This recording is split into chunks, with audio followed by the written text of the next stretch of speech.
सर्वेभ्यो नमः। देववाणी संस्कृतं यूट्यूब चलदृश्यं प्रति भवतां भवतीनां च हार्दं स्वागतम।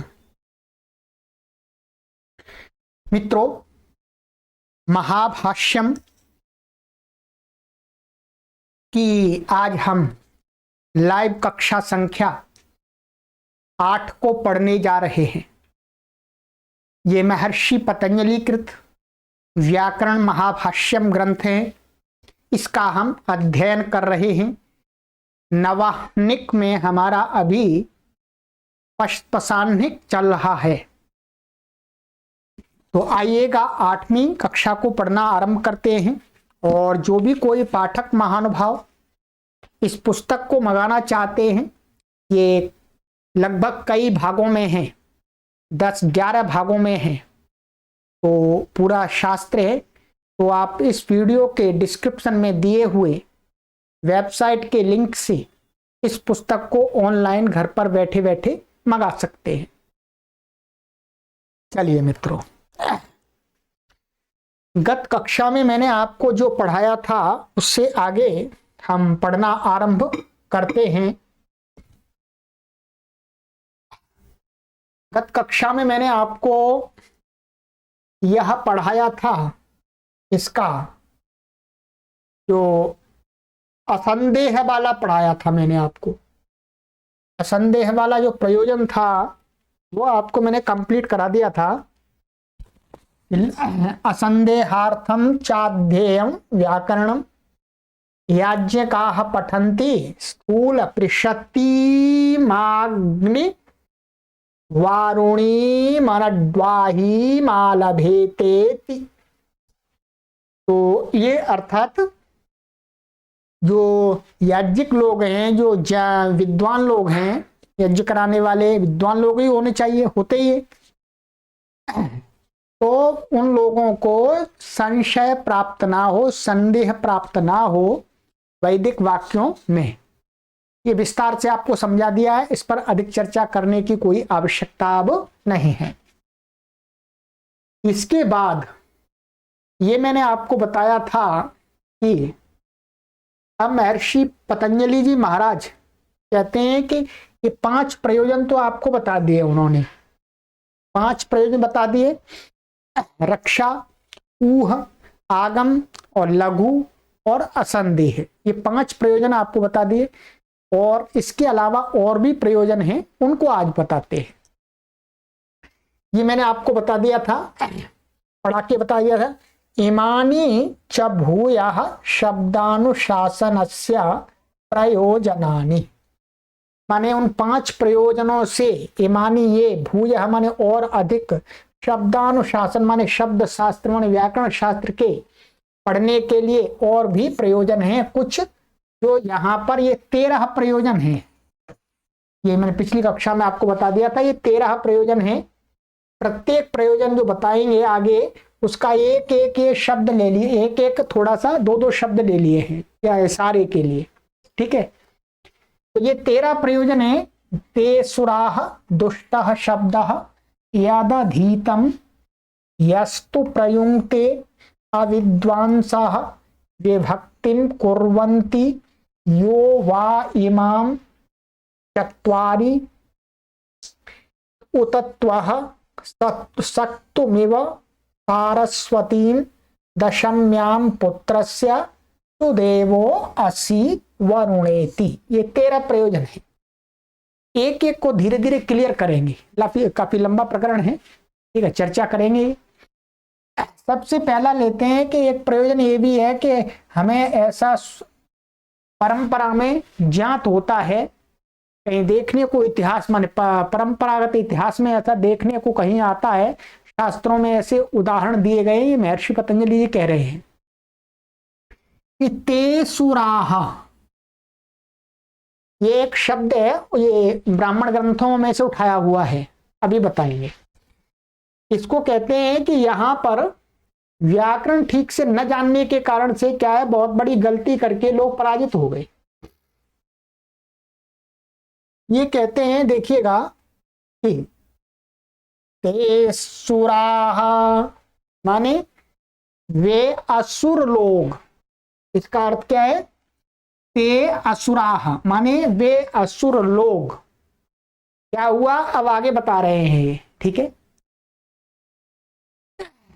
कहते हैं कि ये वचन मिलता है हमें, ते सुराः हेलयो हेलय इति कुर्वन्तः पराबभूवुः। कहते हैं कि इतिहास में ऐसा ज्ञात होता है कि जो असुर लोग थे, असुर माने अविद्वान लोग, राक्षस लोग, वो हेलया हेलया इति कुर्वन्ता माने हेलया हेलय इस प्रकार के शब्द को बोलते हुए पराबभूवुः माने पराजित हो गए थे, देवों से पराजित हो गए थे। ये कहीं का एक आख्यायिका है, ठीक है। तो इसी टाइप की भिन्न भिन्न शास्त्रों के अंदर ब्राह्मण, शतपथ ब्राह्मण के अंदर भी मिलती है। तो यहां पर महर्षि पतंजलि जी ने एक उदाहरण उठा लिया है। कहते हैं कि वे असुर लोग जो व्याकरण नहीं जानते थे, तो इसलिए क्या है, वो हेलया हेलया इति कुर्वन्ता माने हेलया हेलया ऐसे चिल्लाते हुए क्या है, वो पराबभूव माने पराजित हो गए थे।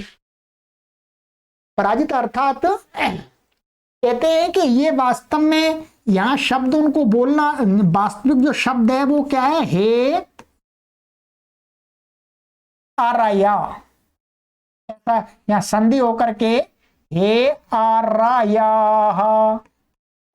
ठीक है, ऐसा शब्द है। ये यहां मिला दिया है हे राया माने अरि, अरि अर्थ होता है शत्रु, क्या ये है अरि, अरि का अर्थ क्या होता है, शत्रु, आप सभी जानते हैं, ठीक है। ये बहुवचन का है, जैसे हरि का हरया बनता है वैसे अरि का अरया बनता है। तो कहते हैं कि वो जो असुर थे, असुर थे, तो वो क्या है, उनको कहना ये था हे अरया माने शत्रु शत्रु शत्रु, अपने लोगों को बताने के लिए भाई शत्रु आ गए, शत्रु आ गए, शत्रु आ गए, भागो भागो भागो, ठीक है। परंतु उनको बोध ही नहीं था, तो उन्होंने क्या है, हे रया की जगह क्या बोल दिया, हे लया। अब हे लया बोला उन्होंने, तो किसी ने कुछ समझा ही नहीं, उन्हीं की इस सेना में नहीं समझा किसी ने कि भाई ये क्या बोल रहा है, हे लया, सब कंफ्यूज हो गए, ठीक है। इतने में वो शत्रु आ गए और उन्होंने उनको तितर बितर कर दिया, पीटा मारा, बांध के ले गए, तो वो पराजित हो गए। उनको बोलना चाहिए था हे रया माने देखो हे शत्रु आ गए, शत्रु शत्रु शत्रु शत्रु, ठीक है। तो कहते हैं उनको बोध नहीं था व्याकरण का, इसलिए वो हे रया शब्द की जगह हे लया इस प्रकार से बोलते हुए वो पराजित हो गए। उनको देवों ने पकड़ के ले गए और डाल दिया जेल में, चलो अंदर ठीक है, व्याकरण नहीं जानते तुम इसलिए आ रहे हो। कहते हैं तस्माद् ब्राह्मणेन न म्लेच्छितवै न नापभाषितवै, इसलिए विद्वान के द्वारा, ब्राह्मण व्यक्ति के द्वारा, ब्राह्मण माने विद्वान के द्वारा, ज्ञानी के द्वारा क्या करना चाहिए, इसलिए ब्राह्मण के द्वारा न म्लेच्छितवै माने ये म्लेच्छ शब्द है, ये तो म्लेच्छ माने अव्यक्त शब्द, इसका कोई मीनिंग ही नहीं, हेलया ये अव्यक्त शब्द है। और कहते हैं नापभाषितव्य माने म्लेच्छ माने अव्यक्त शब्दों को न माने नहीं बोलना चाहिए, प्रयोग करना चाहिए, ठीक है। ये चाहिए अर्थ में तवई प्रत्यय होता है, ठीक है।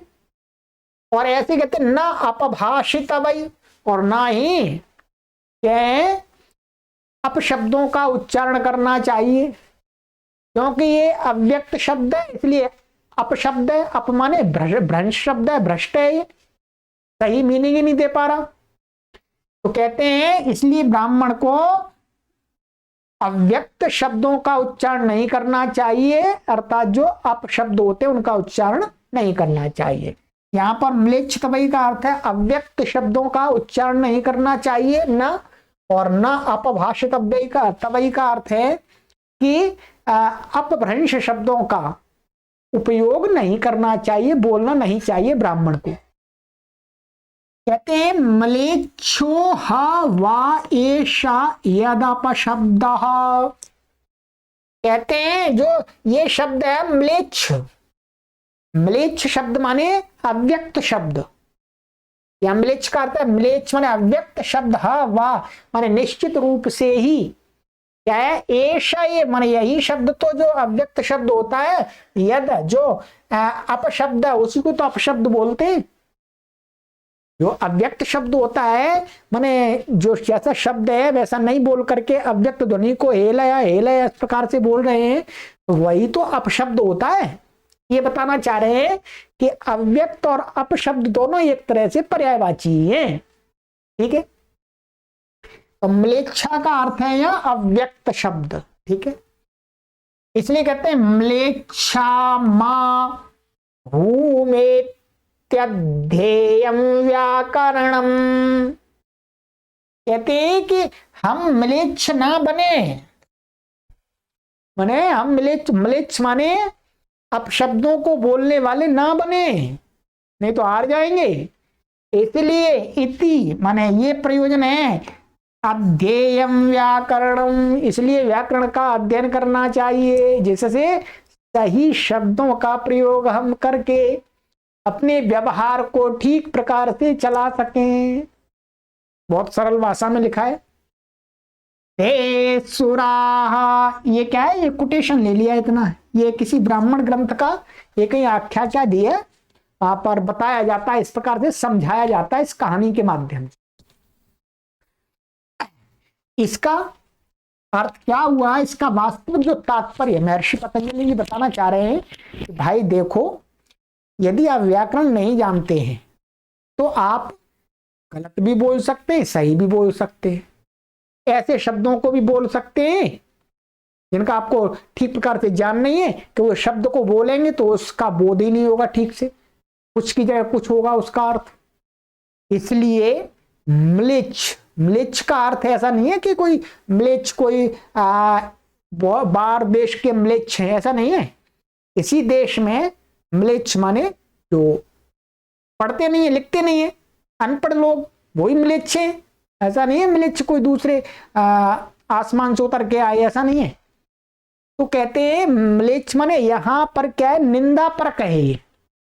ये वाक्य हमको क्या प्रेरणा देता है, ध्यान दीजिएगा, ये वाक्य हमको क्या प्रेरणा देता है, ये कहता है कि भाई हमें पढ़ना चाहिए, हमें व्याकरण को पढ़ना चाहिए, तो हम म्लेच्छ शब्दों का प्रयोग नहीं करेंगे, म्लेच्छ नहीं बनेंगे, अर्थात अनपढ़ नहीं रहेंगे, ज्ञानी बन जाएंगे। इनको ये ऐसी आख्यायिका होती है, इनको बोलते हैं अर्थवाद। ये बड़ी बात हो जाएगी थोड़ी सी। अर्थवाद, अर्थवाद का अर्थ होता है कि आपको बुराइयों से हटा करके अच्छाइयों की तरफ प्रेरित करने के लिए इस प्रकार के कथानक या दृष्टांत जो ये प्राचीन काल में इस प्रकार से बनाए जाते थे, इनका प्रयोग किया जाता था। तो ये है, तो ये हमको ये प्रेरणा दे रहा है कि भाई व्याकरण हमें पढ़ना चाहिए, बिना व्याकरण पढ़े नहीं रहना चाहिए, बस इसका इतना तात्पर्य है। तो एक तो ये प्रयोजन बता दिया आपको, ठीक है। तो ये यहां पर सारा लिख दिया है, ठीक है। ये तो बस इतना आपको मुख्य रूप से हमें समझना था, वो आ गया, ठीक है। आइएगा अब दूसरा प्रयोजन देखते हैं, ठीक है। दूसरा प्रयोजन है इसका दुष्टाह शब्दः। दूसरा अर्थ है जो 13 प्रयोजन में, ये आपको अच्छी प्रकार से सरल शब्दों में समझा दिया, एक भी शब्द ऐसा नहीं बचा है इसका मैंने ठीक से अर्थ नहीं बताया हो मित्रों, ध्यान दीजिएगा, एक एक शब्द का अर्थ मैं आपको बताता हूं। कहते हैं दुष्टाह शब्दः, दुष्ट शब्द का प्रयोग हम ना करें। कुल मिलाकर के वही वैसा ही है, परंतु उसी को और व्याख्यान कर रहे हैं कि दुष्टः शब्द। कहते हैं कि प्राचीन इतिहास में हमें ऐसा वर्णन मिलता है, महर्षि पतंजलि जी कहते हैं कि दुष्टः शब्दः स्वरतो वर्णतो वा मिथ्या प्रयुक्तो न तमर्थमाह।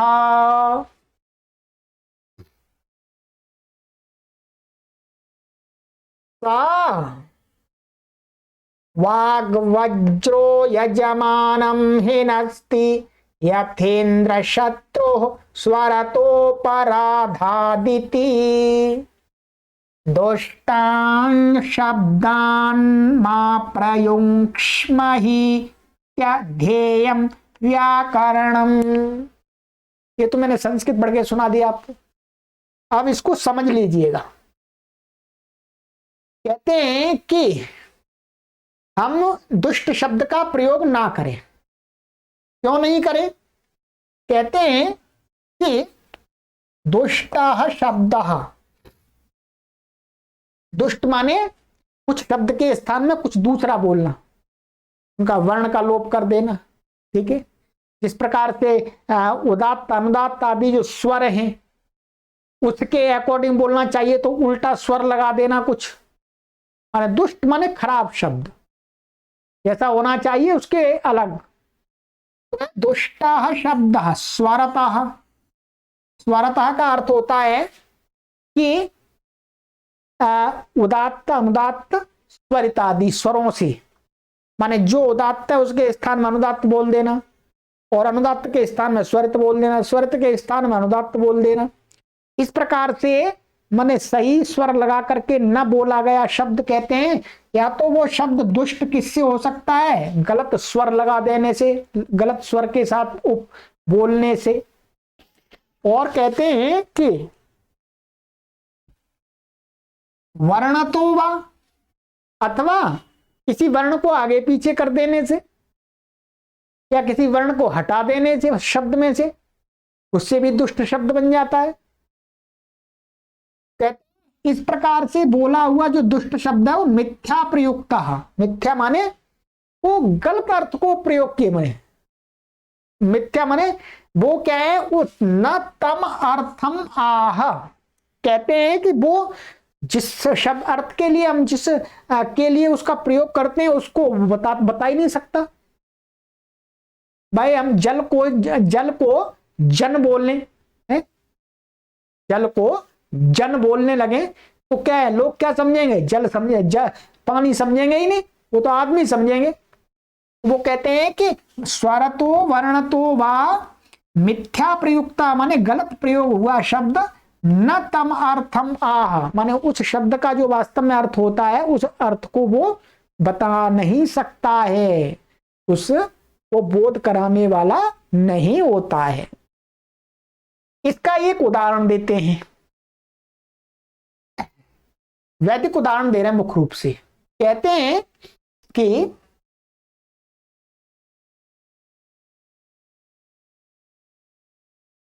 सा वाग वज्रो यजमानम हिनस्ति यथेन्द्र शत्रु स्वरतोपराधादिति।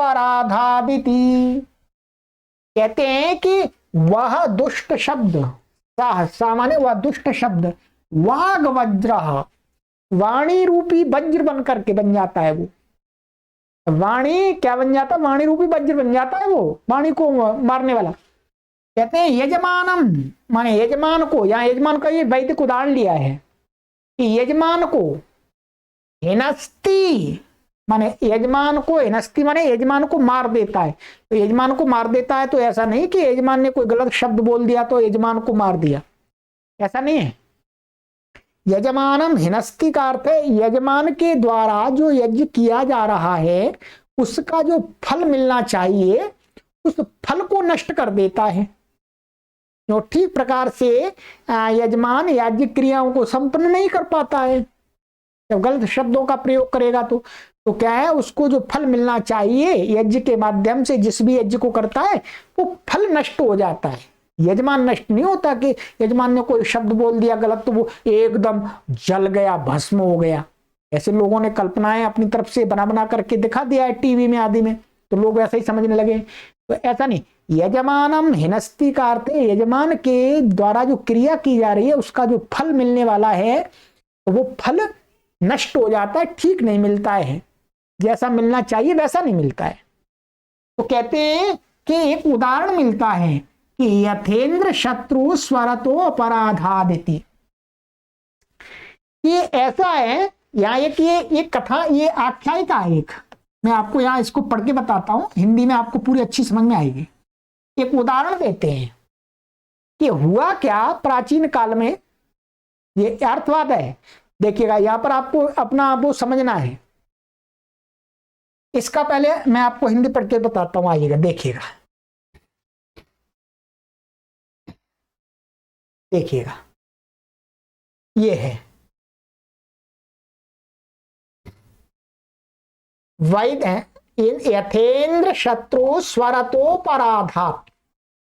वैदिक ग्रंथों में ये जो आ रहा है उदाहरण, ये तैत्रीय संहिता में मिलता भी है, मैत्रायणी संहिता में भी मिलता है, ये शतपथ ब्राह्मण के अंदर भी ये आख्यायिका आई है। ठीक है, कहते हैं कि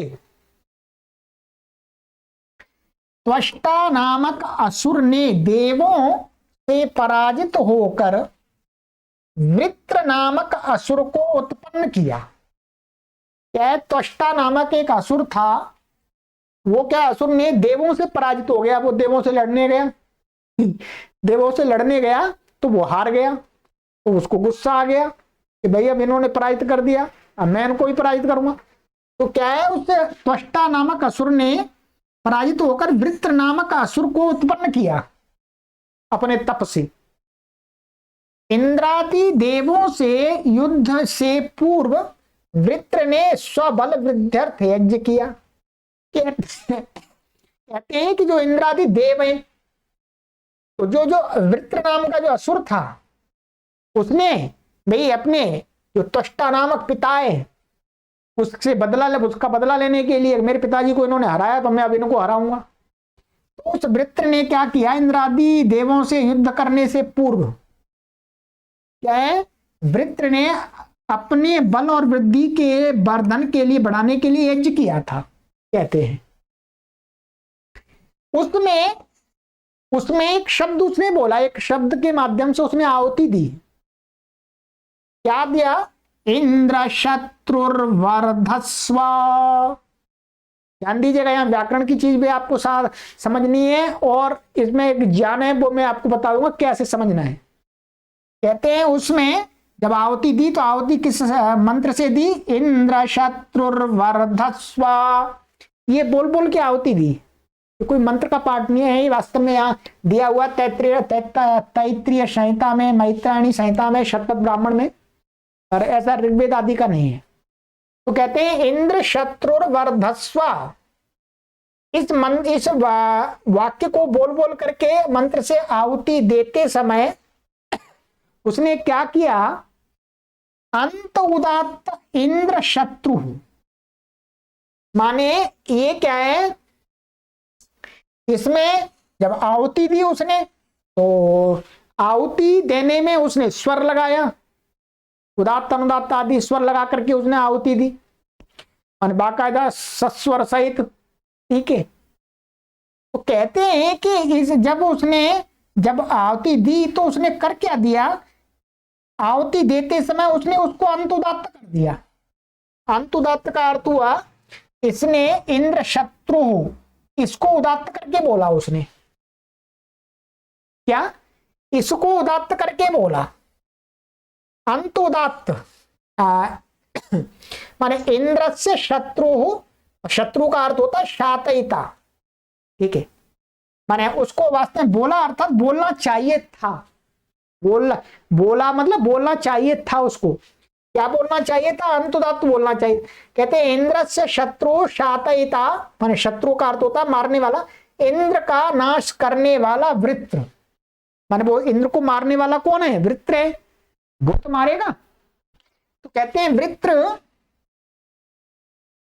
बढ़े, माने ये क्या है, जो इंद्र शत्रु हो, इसका दो अर्थ निकल के आते हैं इंद्र शत्रु के। ठीक है, इंद्र शत्रु के दो अर्थ आते हैं। एक आता है इंद्र का जो शत्रु वृत्र है, वो अर्थ आता है। एक है इंद्र शत्रु है, माने इंद्र है शत्रु जिसका। ठीक है,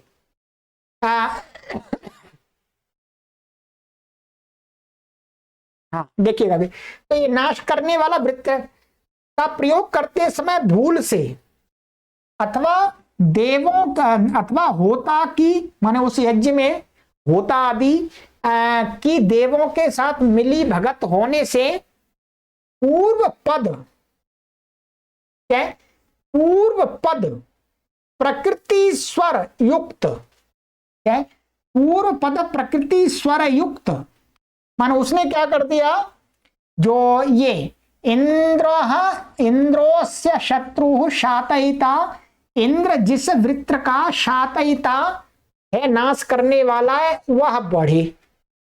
अब यहां पर ये जो इंद्र शत्रु है, ध्यान दीजिएगा, इंद्र शत्रु, ठीक है, इंद्र शत्रु है, ये क्या है, इसका बहुब्री समास करेंगे, बहुब्री समास करेंगे तो क्या है, माने इंद्र अस्य शत्रु, अस्य माने इस वृत्र का शत्रु कौन है, इंद्र, वह बढ़े। ठीक है,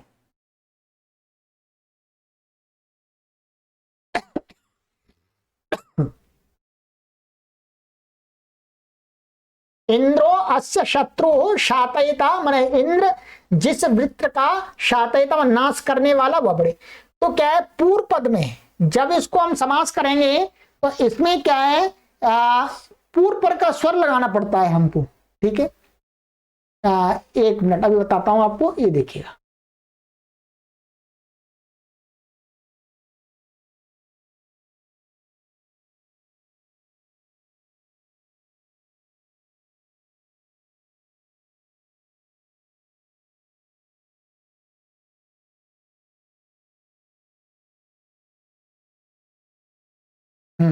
ये हो गया।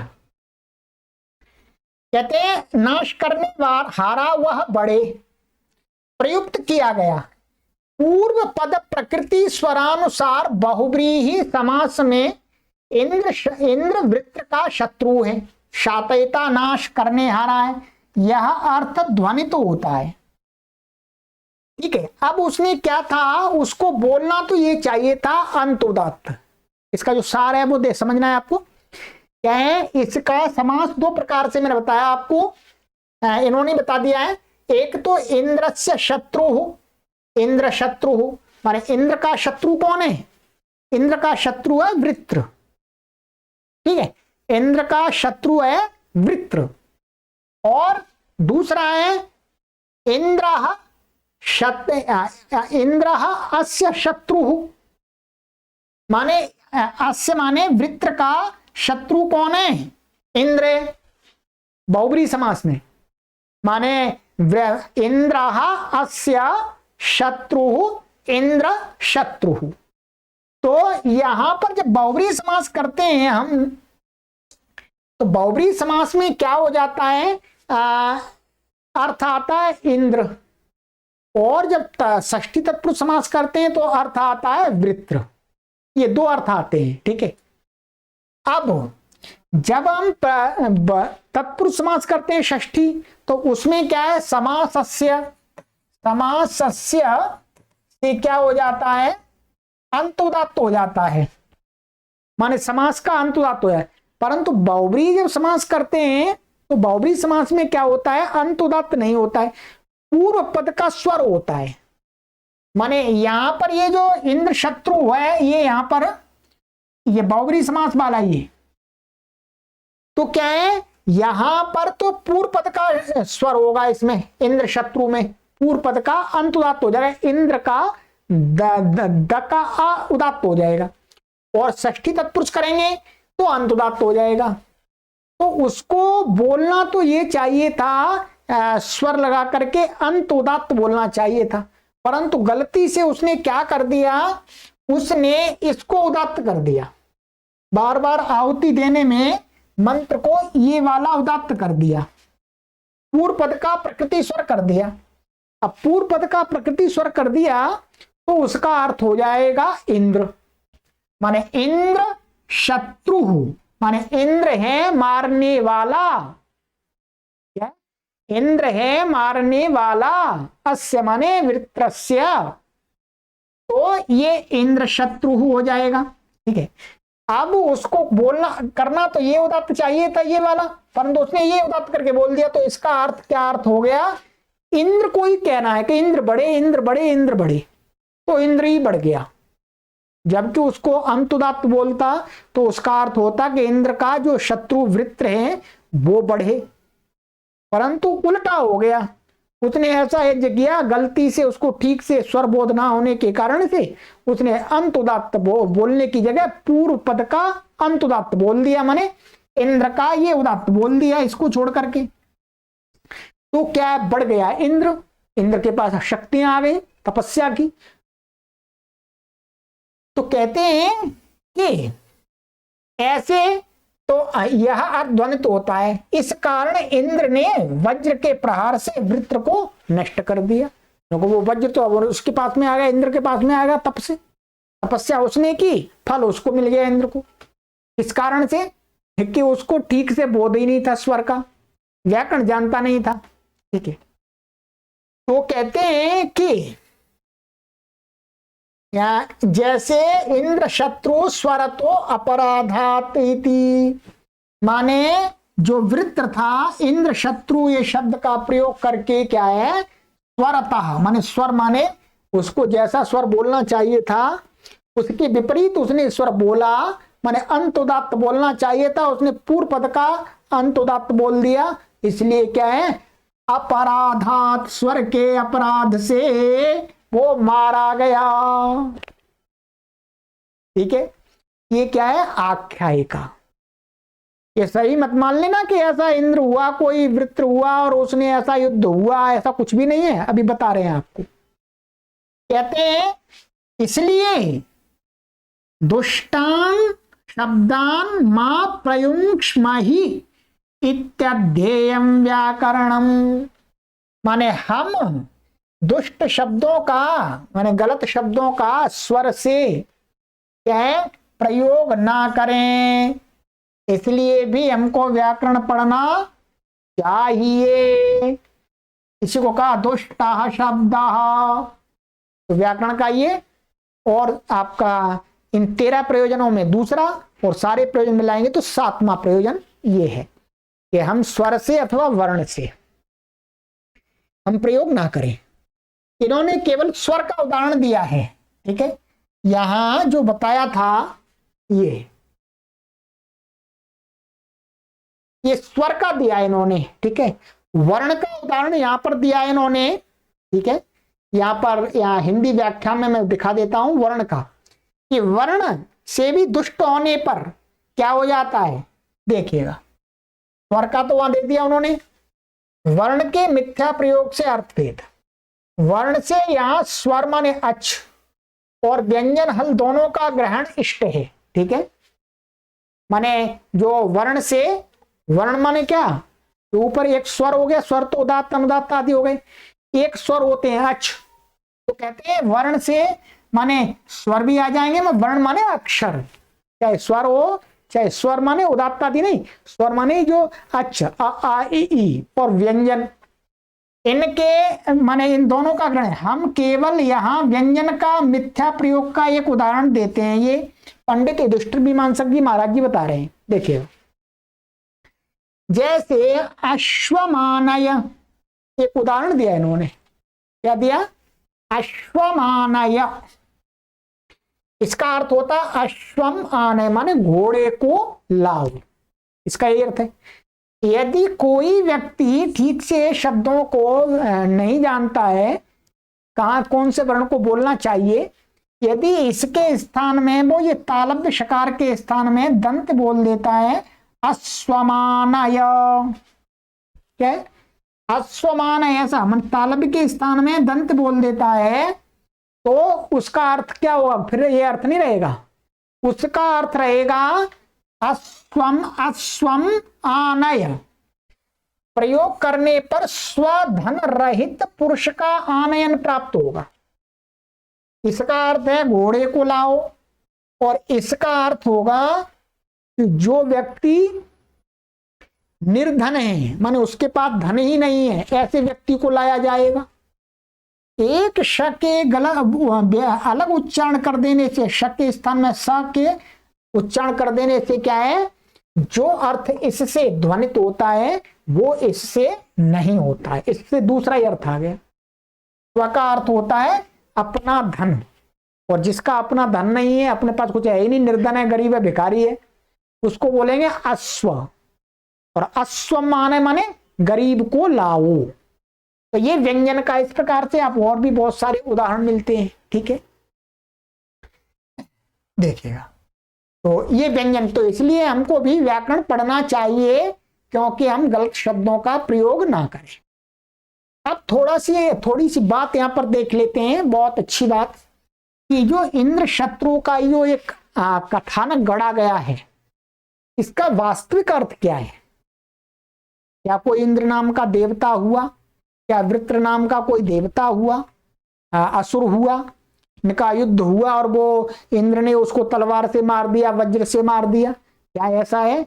लोग ऐसा ही समझने लगते हैं, परंतु ये बिल्कुल शास्त्रों के ठीक अध्ययन ना होने के कारण से ऐसी गलत असैद्धांतिक बातें समाज में प्रचारित प्रसारित बहुत तेजी से हो जाती हैं, बहुत तेजी से हो गई हैं। ठीक है, तो लोगों ने उनको भूत बना दिया है। अब देखिएगा इसका यथार्थ बोध यहां पंडित दृष्टि मीमांसक जी ने लिखा है, उन्हीं के शब्दों में मैं आपको पढ़ के बताता हूं। ठीक है, ध्यान रखिएगा। जहां कहीं भी वेदों के अंदर या कहीं इस प्रकार के आख्यान आते हैं, ठीक है, उनका अर्थ हमको एक अलग ढंग से करना होता है।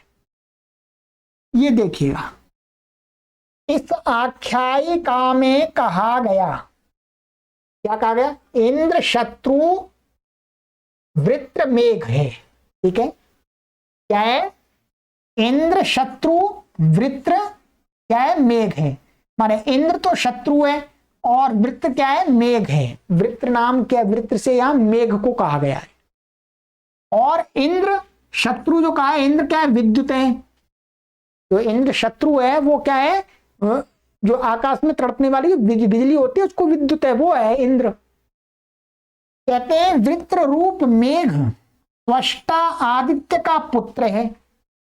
समझते जाइएगा। तो वृत्र है वो क्या है? जो मेघ रूप वृत्र है वो क्या है? त्वष्टा माने आदित्य माने सूरज का पुत्र है वो। सूर्य किरणों से अपहृत जल से ही वृत्र आवरक मेघ की उत्पत्ति होती है। सूर्य की किरणें जब पानी नीचे से समुद्र से ले जाती हैं तभी तो मेघ बनता है।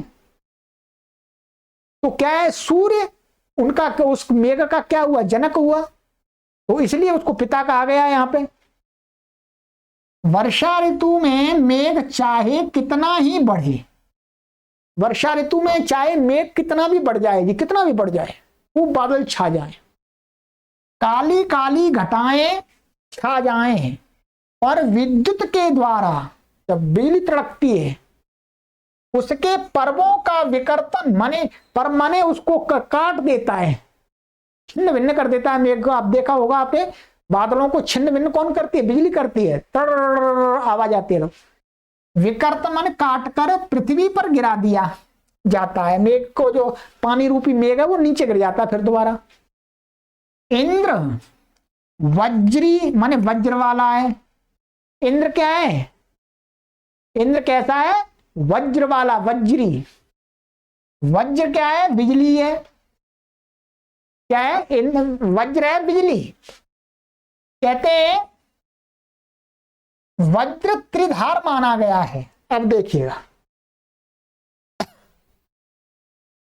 यहां पर ध्यान देंगे, ये जो इंद्र को विद्युत कहा है, विद्युत माने विद्युत है जिसकी में, उसको इंद्र कहा है। ठीक है, तो इसलिए यहां पर कहा है जो इंद्र है वो वज्री वाला कहा जाता है, माने वज्र वाला माने बिजली वाला, माने उसके अंदर बिजली रहती है।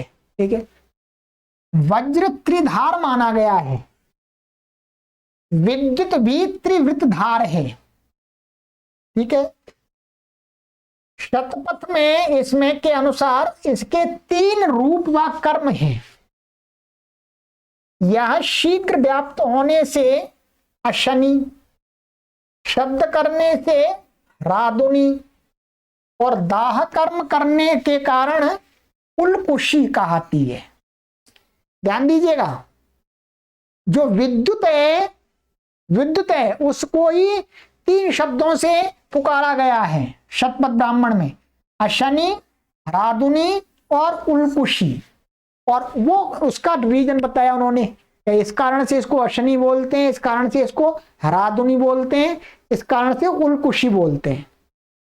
ऋग्वेद 1:164-29 इस मंत्र में इस विद्युत के शब्द, माने यहां ऋग्वेद का मंत्र का बात कर रहे हैं, वहां पर भी कहते हैं विद्युत शब्द है, उसके क्या है, शब्द, भय और प्रकाश 3 कार्य कहे गए हैं, ठीक है। 3 कार्य कहे गए हैं, माने जो विद्युत के शब्द करती है, डराती है और प्रकाश कर देती है, ठीक है। तो इसका मतलब यहां पर यह है कि इंद्र और वृत्र और आदित्य, माने क्या है, त्वष्टा, जो 3 है वो कोई आदमी नहीं है, ये सांसारिक जो घटना घटित होती रहती है वर्षा ऋतु में, उस समय के चित्रण का वर्णन है, ठीक है। अब अपने दिमाग से निकाल दीजिएगा कि इंद्र नाम का कोई व्यक्ति था, वृत्र नाम का कोई व्यक्ति था और त्वष्टा नाम का कोई व्यक्ति था, ऐसा नहीं है, ठीक है। ये मैंने इसलिए पढ़ के बताया है, ये उन्होंने शास्त्र के प्रमाण के आधार पर लिखा हुआ है, ठीक है। तो चलिएगा, आज हमने इसमें आपको 2 प्रयोजन समझा दिए हैं। एक तो क्या है देख लेते हैं, आपको फिर दिखा देते हैं। एक दुष्टः शब्दः, हमें दुष्ट शब्द प्रयोग ना करें इसलिए व्याकरण पढ़ना चाहिए।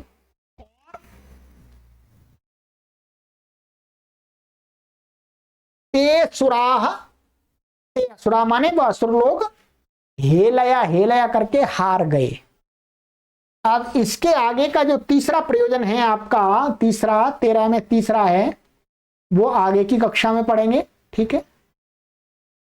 क्या है, यदधीतम, क्या है, यदधीतम, ये आगे की कक्षा में पढ़ेंगे, ठीक है। पढ़ते रहिए मित्रों, आप महाभाष्य अच्छी प्रकार से पढ़ लेंगे, नवान्निक पूरा पढ़िएगा पहले, फिर आगे चलाएंगे। संस्कृत भाषा के प्रचार एवं प्रसार के लिए आपसे निवेदन किया जाता है कि आप हमें अपना आर्थिक सहयोग प्रदान करते रहें और इन वीडियोज को अधिक से अधिक शेयर करते रहें। कोई भी आपको इन कक्षाओं से संबंधित प्रश्न होता है, उनके समाधान के लिए आप एक ब्लैंक पेपर पर, खाली पेपर पर स्पष्ट रूप से लिख करके शंकाएं, अपने प्रश्नों को आप हमें प्रत्येक शनिवार को केवल इसी व्हाट्सएप नंबर पर 9582104261 इस व्हाट्सएप नंबर पर लिख करके भेज दीजिएगा। हम प्रत्येक शनिवार रात्रि 7 बजे लाइव आते हैं और आप अपना साथ में नाम भी लिखेंगे, तो आपका नाम लेकर के हम वीडियो में लाइव क्लास में आपकी शंकाओं का, प्रश्नों का समाधान कर देते हैं। आप उस वीडियो को बाद में कभी भी देख सकते हैं, यहाँ प्लेलिस्ट में कॉलम बना दिया। चलिएगा मित्रों, आगे की कक्षा में मिलते हैं। सभी को सादर नमस्ते।